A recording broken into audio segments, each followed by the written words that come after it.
My name is Rachel. I am 28 years old. And I am standing in my kitchen on the Wednesday night before Thanksgiving. The air smells like cinnamon and butter. I have been baking for 6 hours. My hands are covered in flour. The pumpkin pies are cooling on the counter. The green bean casserole is ready to go in the oven. The turkey is brining in the fridge. Everything is perfect. Everything is exactly how my mother taught me. But my phone is buzzing on the counter. And I already know what it says. I wipe my hands on my apron. I pick up the phone. It is a text from my mother. The words are short. They are cold. They cut right through me. Rachel, we need to talk. Please call me. I stare at the screen. My heart starts to beat faster. I have been waiting for this call all week. I knew something was wrong. I could feel it in the way my mother's voice sounded on the phone last Sunday. I could feel it in the way my sister Emma stopped responding to my texts. I could feel it in the silence. Let me pause here for a moment. I need to tell you who I am. I need to tell you about my family. Because what happened next did not start on that Wednesday night. It started years ago. It started when I was just a little girl. My name is Rachel. I am 28 years old. I grew up in a small town outside of Chicago. My parents were good people. They worked hard. They gave us everything we needed. My father was an accountant. My mother was a teacher. We had a beautiful house with a white fence and a big backyard. It looked perfect from the outside. But nothing is ever as perfect as it seems. My sister Emma is 2 years older than me. She was always the golden child. I do not say that with anger. I say it with truth. Emma was beautiful. Emma was popular. Emma got straight A's without even trying. Emma had all the friends. Emma had all the attention. And me? I was just Rachel. The quiet one. The shy one. The one who sat in the corner and read books. My parents loved us both. I know that. But they adored Emma. They adored her in a way that I could never quite understand. When Emma won the spelling bee, they threw a party. When I won the science fair, they said "That's nice, honey," and went back to their conversation. When Emma got into college, they cried with joy. When I got into college, they said "Good job" and asked about Emma's new job. I learned early that I was second. I learned early that I would never be first. And I accepted it. I accepted it because that was just how things were. That was just how my family worked. But something happened 3 years ago that changed everything. 3 years ago, my grandmother passed away. My grandmother was my favorite person in the whole world. Her name was Margaret. She was my father's mother. She was tough and smart, and she never played favorites. She loved me and Emma the same. But she saw something in me that no one else saw. She saw strength. She saw potential. She saw a girl who was waiting to bloom. Before she died, my grandmother called me to her bedside. She was old and tired, and her voice was barely a whisper. But her eyes were sharp. Her eyes were always sharp. "Rachel," she said. "I need to tell you something. I need you to promise me something." I held her hand. It was thin and fragile. But her grip was still strong. "Anything, Grandma," I said. She looked at me for a long moment. Then she smiled. It was a secret smile. A knowing smile. "There is a box," she said. "In my closet. Behind the old coats. You will find it after I am gone. You will know what to do with it." I did not understand. I asked her what was in the box. But she just shook her head. "You will know," she said. "You will know when the time comes. Trust yourself, Rachel. Trust yourself because no one else will." Those were her last words to me. She died 3 days later. I cried for weeks. I still cry sometimes when I think about her. She was the only person who ever truly believed in me. She was the only person who ever saw me clearly. After the funeral, I went to her house. I found the box. It was hidden just like she said. Behind the old coats in her closet. It was a small wooden box. It was plain and simple. But inside, there was something that changed my life forever. Inside, there was a letter. And inside that letter was a secret. But I am getting ahead of myself. Let me go back to that Wednesday night. Let me go back to the phone call that changed everything. I called my mother back. My hands were shaking. My voice was trembling. But I tried to sound calm. "Hi, Mom," I said. "What's going on?" There was a pause. A long pause. And then my mother sighed. "Rachel," she said. "I am so sorry to have to tell you this. But Emma does not want you at Thanksgiving dinner this year." I thought I misheard. I thought my ears were playing tricks on me. "What?" I said. "What do you mean?" "She said she does not want any drama," my mother continued. "She said things have been tense between you two. She said she just wants a peaceful holiday with the family. And she asked if you could stay home this year." Stay home. Stay home for Thanksgiving. The holiday I had been planning for weeks. The holiday I had been baking for. The holiday I had been so excited about. I could not breathe. I could not think. "Mom," I said. "I have been planning this for weeks. I made all the food. I bought the turkey. I took time off work. I know, honey," my mother said. Her voice was soft. But it was not soft enough. "I know you did. And I am so sorry.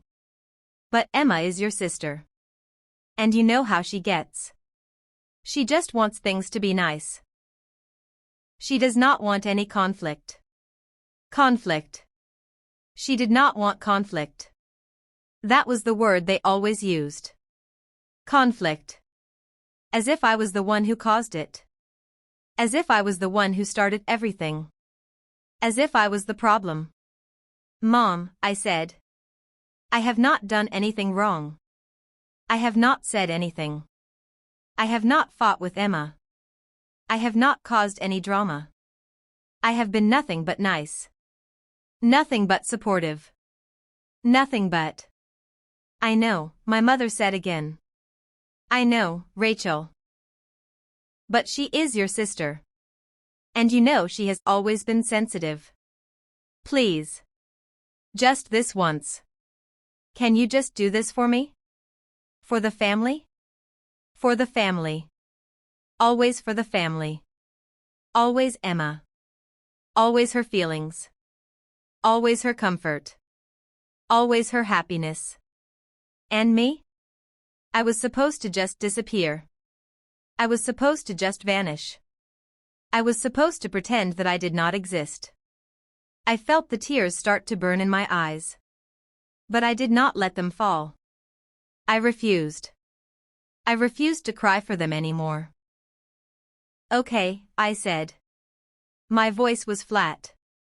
My voice was empty. "Okay, Mom. I understand." "Thank you, honey," she said. "Thank you for being so understanding.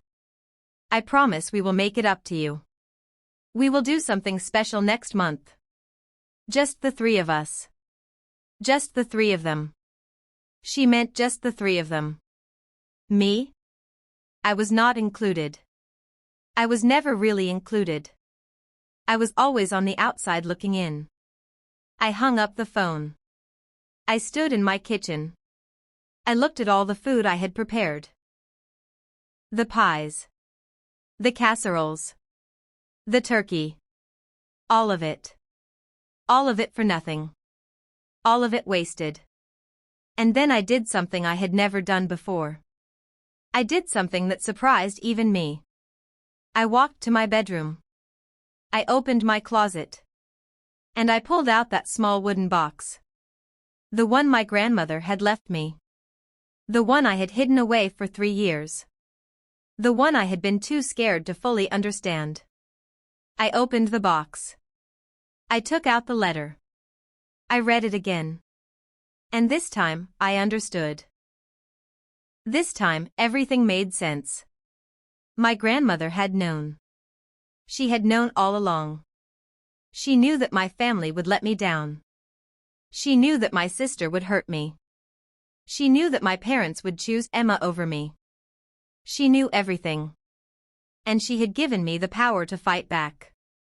But I did not know that the letter would change everything. I did not know that Thanksgiving would be the beginning of something new.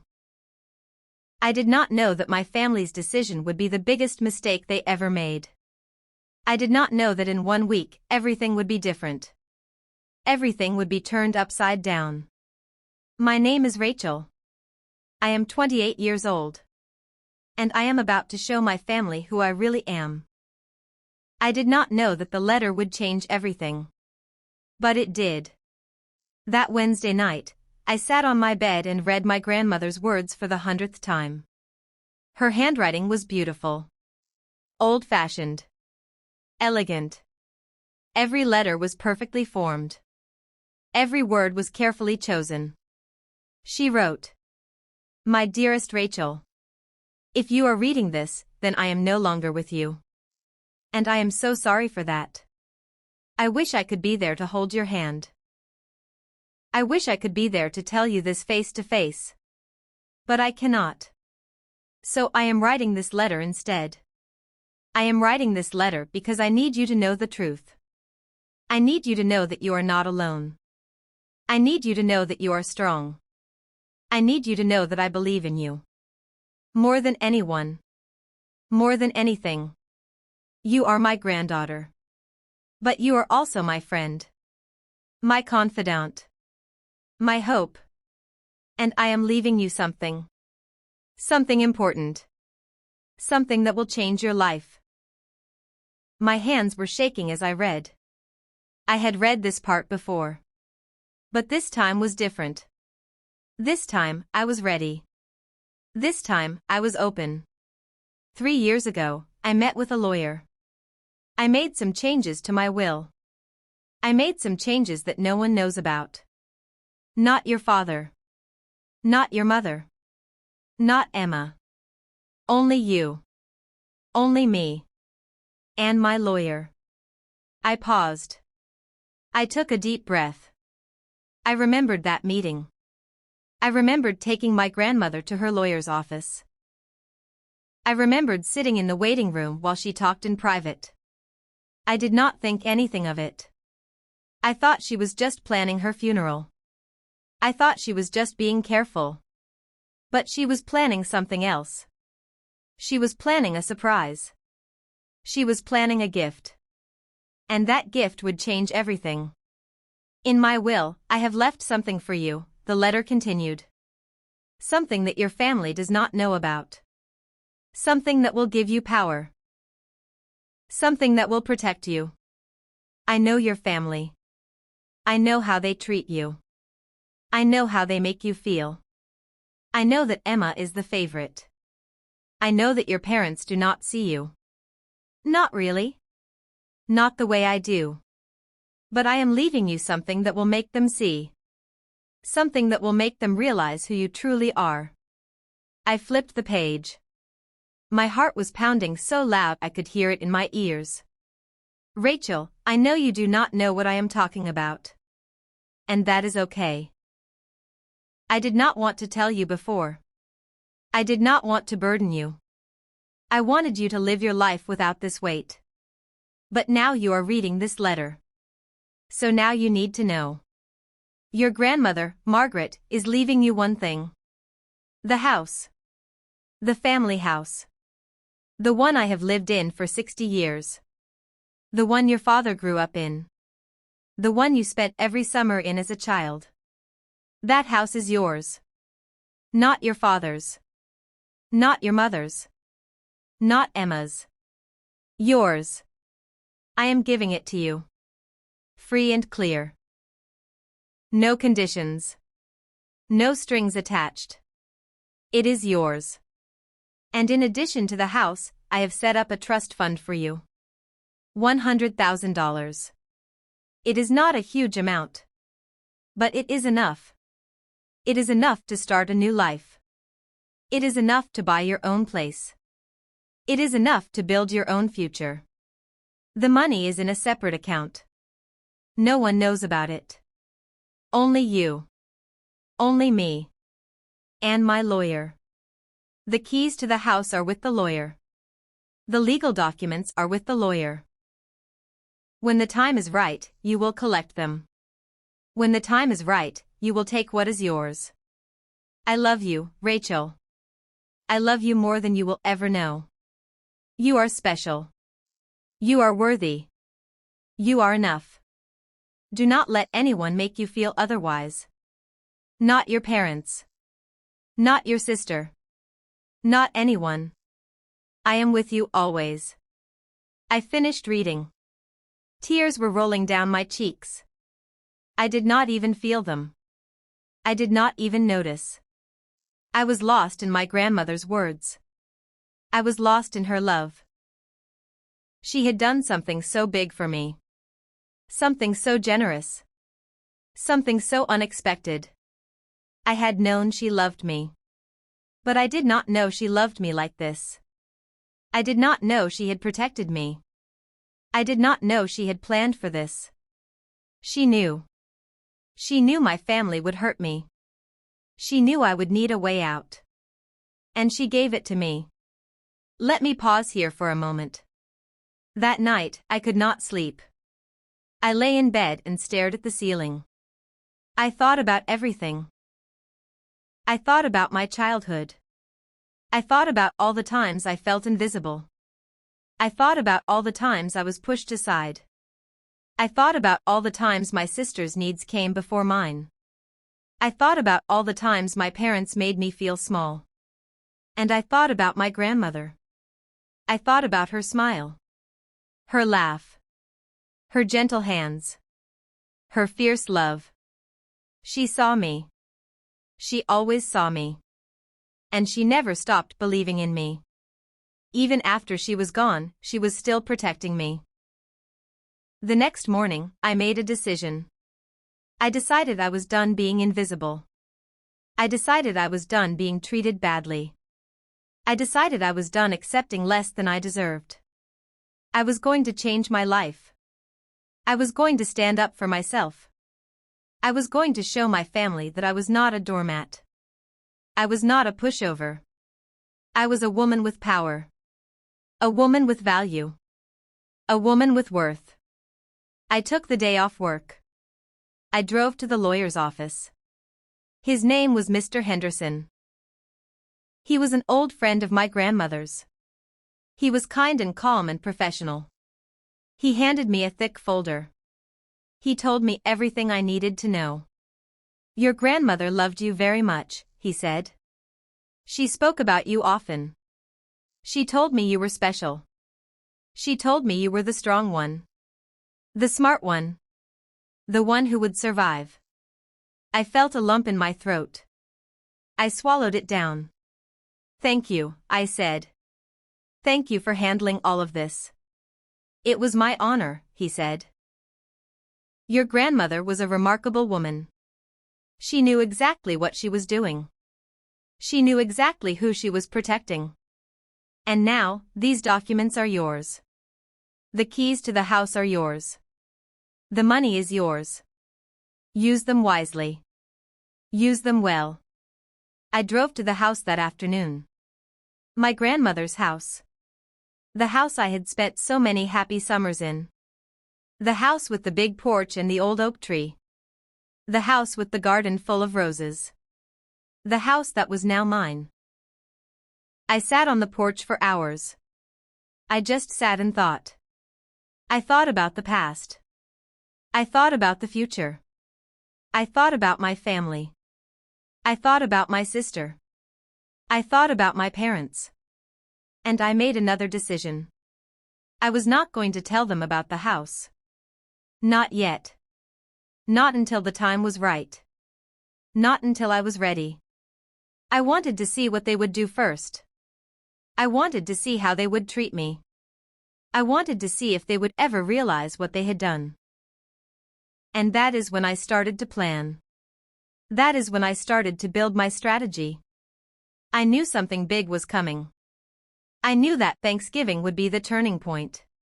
I knew that my family's rejection would be the catalyst for change. I called my sister. I wanted to hear her voice. I wanted to hear what she had to say. "Hello," she answered. Her voice was casual. Carefree. Like nothing had happened. "Emma," I said. "It's Rachel." "Oh, hi," she said. Her voice changed slightly. It became guarded. Careful. "What do you want?" "I want to know why you banned me from Thanksgiving," I said. I kept my voice calm. Steady. "I want to know what I did wrong." There was a pause. Then she laughed. She actually laughed. "Rachel, you know why," she said. "You always make things awkward. You always bring up the past. You always make everything about you. I just want a nice holiday. I do not want any drama."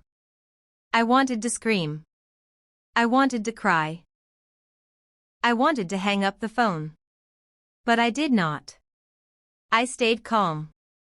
I stayed strong. "You are right," I said. "You are right, Emma. I do not want any drama either. So I will stay home. I will not come. I hope you have a wonderful Thanksgiving." And I hung up. I hung up before she could say anything else.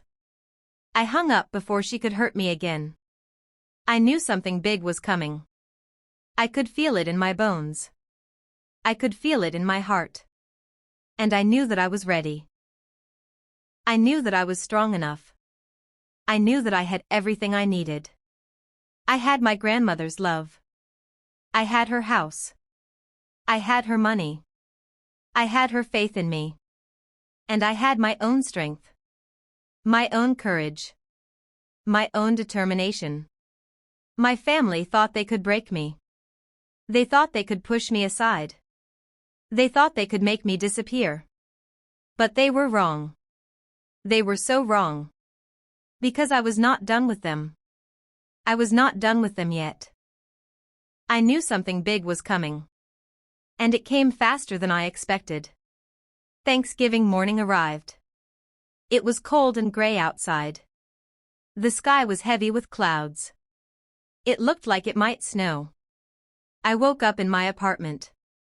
I made a cup of coffee. I sat by the window and watched the world go by. My family was getting ready. I knew what they were doing. My mother would be in the kitchen. She would be cooking and cleaning and stressing over everything. My father would be watching football. He would be drinking beer and laughing with my uncle. My sister would be getting ready. She would be putting on her best outfit. She would be fixing her hair. She would be perfect. And I would be here. Alone. In my apartment. With nothing but my thoughts and my grandmother's letter. I had a choice. I could stay home. I could mope around. I could cry about how unfair everything was. Or I could do something. I could take action. I could change my fate. I chose to do something. I got dressed. I put on my best outfit. A beautiful navy blue dress. Simple. Elegant. Professional. I did my hair and makeup. I looked in the mirror and I smiled. I did not look like a victim. I looked like a winner. I grabbed my keys. I grabbed the folder from the lawyer. I grabbed my grandmother's letter. And I drove. I drove to my parents' house. It is about 30 minutes from my apartment. I knew the way by heart. I had driven that road 1,000 times. But this time felt different. This time, I was not going as a guest. I was going as an unexpected visitor. I was going with purpose. Let me pause here for a moment. When I pulled into the driveway, I saw all the cars. My parents' cars. My uncle's truck. My cousin's sedan. And Emma's shiny new SUV. They were all there. All of them. Having a wonderful time. Without me. I took a deep breath. I got out of my car. I walked to the front door. I did not knock. I just opened it and walked in. The house smelled like Thanksgiving. Like turkey and gravy and pumpkin pie. The sounds of laughter and conversation filled the air. My mother was in the kitchen. She was wearing her apron. She had flour on her cheek. I walked into the living room. Everyone was there. My father. My uncle. My cousins. My aunt. And Emma. She was sitting on the couch. She was wearing a beautiful red dress. She was holding a glass of wine. She looked perfect. She always looked perfect. The room went silent. Everyone stared at me. No one said a word. Then my mother walked in. She saw me. Her face went pale. "Rachel," she said. "What are you doing here?" I smiled. It was a calm smile. A confident smile. "I came to wish everyone a happy Thanksgiving," I said. "I hope that is okay." Emma stood up. She was furious. I could see it in her eyes. I could see it in the way her jaw tightened. "Rachel," she said. "We talked about this. You said you would stay home." "No," I said. "You talked about it. You made the decision. You never actually asked me what I wanted." My father looked uncomfortable. He looked at his feet. He did not meet my eyes. My mother looked between me and Emma. She did not know what to do. "Rachel, honey," my mother said. "Maybe this is not the best time. Maybe you should." "I should what?" I said. "Leave? Again?" "I always leave, Mom. I always let you push me out. But not this time. Not anymore." Emma stepped closer. Her face was red with anger. "You need to leave," she said. "You are ruining everything. This was supposed to be a nice day. A peaceful day. And you are ruining it." "I am ruining it?" I said. "I am ruining it? You are the one who banned me from my own family's Thanksgiving. You are the one who created this drama. Not me." My aunt stood up. She put a hand on my shoulder. "Maybe we should all just calm down," she said. "This is a family holiday. Let's not fight." "Family," I said. "You keep saying that word. Family." But where was family when Emma decided to exclude me? Where was family when my parents agreed with her? Where was family when everyone just accepted that I was not welcome? My mother started crying. She always cried when things got difficult. It was her way of deflecting. It was her way of making herself the victim. "Rachel, please," she said. "Please stop. This is too much. I cannot handle this." But I was done. I was done being the one who backed down. I was done being the one who apologized. I was done being the one who kept the peace at the expense of my own dignity. I looked around the room. I looked at all of them. My family. The people who were supposed to love me. The people who were supposed to protect me. But they did not. They let me down. Over and over again. I reached into my bag. I pulled out the folder. I held it up for everyone to see. "I came here today," I said. To tell you something. Something important. Something you all need to know. Emma rolled her eyes. Oh, here we go, she said. Rachel has another speech. Rachel has another drama. Rachel always has to make everything about her. You know what, Emma? I said. You are right. This is about me. For once, this is about me. I opened the folder. I pulled out the legal documents. I held them up. Grandma left me something, I said. Something none of you knew about. She left me the family house. She left me the house on Maple Street. And she left me $100,000. The house is mine. The money is mine. It was her wish. It is in her will. The room exploded. Everyone started talking at once. My father stood up. He grabbed the documents from my hands. He read them. His face went pale. This is not possible, he said. This cannot be right. She would not do this. She would not leave you everything. She did, I said. She knew what was happening in this family. She knew how you all treated me. She knew that Emma was the favorite. And she wanted to make it right. She wanted to protect me. Emma started screaming. She was shouting and crying and pointing at me. She called me names. She said I was a liar. She said I had stolen the documents. She said I had manipulated my grandmother. But I did not react. I just stood there. Calm. Still. Quiet. I said nothing. Not yet. I came here today, I said. To tell you the truth. But I also came here to give you a choice. The house is mine.